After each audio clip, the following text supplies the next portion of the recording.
Dear fellow recruiters, Suman Pachigulla here, and what you are going to learn in a moment is, it is not about what you say, it is not about what you write, and it is not about what you want to convey, but it is about how you do all these things, right? Because the words that we pick to describe something matters a lot. It might sound pretty simple to you that, okay, if I say something, definitely that person is going to understand. But do you understand? Do you ever thought about the emotions that it can trigger? Meaning, the emotions and the feeling the reader or the listener are going to feel from what you are going to say. Now, this is what is very much powerful if you understand what sort of emotions you want to trigger from the listener or the reader by your words, and why you do that, that is going to give you more success.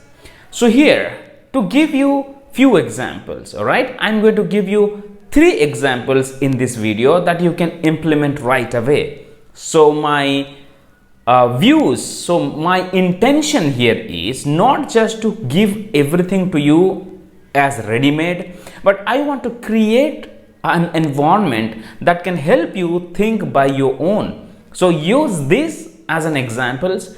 You can refer these examples to build new such things to use in your day-to-day work. All right, and here you can use that at your work at the same time in your life as well. So here it starts with using alternate words. Okay, and when you are sending an interview request email to the candidate, or when you are calling the candidate to share an interview request that come from the client, instead using interview as a word, you have to change that word. All right, to go particularly with the word interview, how exactly it feels to us, right? Because when you go for an interview and you are going to be interviewed, means it is like very much exaggerated word. That is how we feel like, okay, something is going to happen. It is like do or die kind of situation. I have to prove myself. I may lose something, or I may say something right, say something wrong. I don't know what is that going to happen in the outcome. There are so many things and thought processes go around with just one word. If you want to keep your candidate away from these kind of negative emotions to trigger, so what you have to do is you need to change that interview word to discussion. All right, so when you mention, hey John, client wanted to discuss with you about your qualifications, when is the right time that do you want me to schedule? Here I have the dates, shall I share with you? There you go. Instead interview prep, you may say, shall we discuss about how exactly the client and your interaction are going to be? I have some tips for you. Shall we discuss? How powerful it is. If you send an email that interview request and this is going to be on this date, and that emotions gets triggered once again. Oh my god, it's interview. I have to crack the interview. I have to get through the interview. I need to convince the hiring manager. I need to prove myself. Come on. When you change the word to discussion, in that one word, the whole perspective changed. Meaning, they want to know something and you are going to share what you know, and if you both agree that you could able to help them achieve what they want, you will get a job. If not, well and good, you will come out. Simple as that.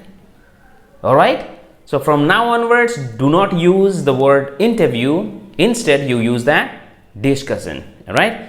And after that, we send a lot of emails to the candidate requesting documents and confirmations, right? Yes, I'm talking about rate confirmation or RTR. Right to representation. So here, when you send an email, what is that you would say? Could you please reply to this email immediately so that I can submit your resume to the client immediately? Right? So please reply to my RTR email so that I can send your resume to the client. So here, instead using that, you can change it your fast reply to the right to representation, your fast reply to the rate confirmation will make my job easy in submitting your resume to the client. How beautiful it is. Third one, most of the recruiter, what they do is when they call the candidate, they say, hey, your profile matches with a requirement, or I checked your profile in Dice, Career Builder or any of the portal and I found that your experience is matching with our requirement. Shall we discuss? So now a different way of framing. How you do that is, hey John, the responsibility and the expectations the client has in the requirement, that is exactly matching with what you have done. Can we connect? Our requirement is matching with your profile. Still, I want to know more about you. Right? So whole point here is you need to understand what sort of words you are going to use that can trigger a certain emotions and that will make your presence different than other people, and at the same time it should give the same message with a very normal way, making the candidate hero in the show. Right? In the beginning, what did we do? We tried to avoid any negative emotions. Second, what did we do? Your quick reply will help me, meaning you are helping me.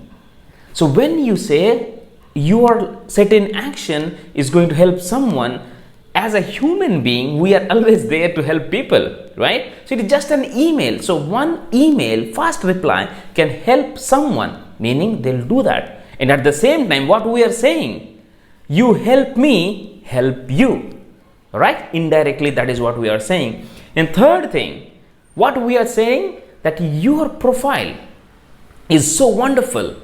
I just checked, our requirement is matching with what you have done. Can we discuss? So here it shares an intention that you have read the profile online or whatever it is, and you have matched what is there, and what you are saying, candidate, you are the hero and we are here, and we wanted to check that we wanted to check with you because our job matched with you, not you matched with us. You see, you are making the person hero. So if you do that, if you change your perspective, this is an example, this is a very small example that I'm sharing with you. Use this and you will see a tremendous change in results. Just read your emails multiple times, read the sentence multiple times, and try to understand what you could do differently, what you can write differently without losing the primary meaning, and you see how things are changing. If you found it helpful, put that in the comment box and let me know how you are using it. Any further questions, you know what you have to do. You have to put that in the comment box and we are going to discuss. If you are visiting this channel for the first time, I suggest you to please subscribe and share this with other people and let them understand how changing words can change the emotions, and it will add more to the reply pattern. All right. Take care and God bless.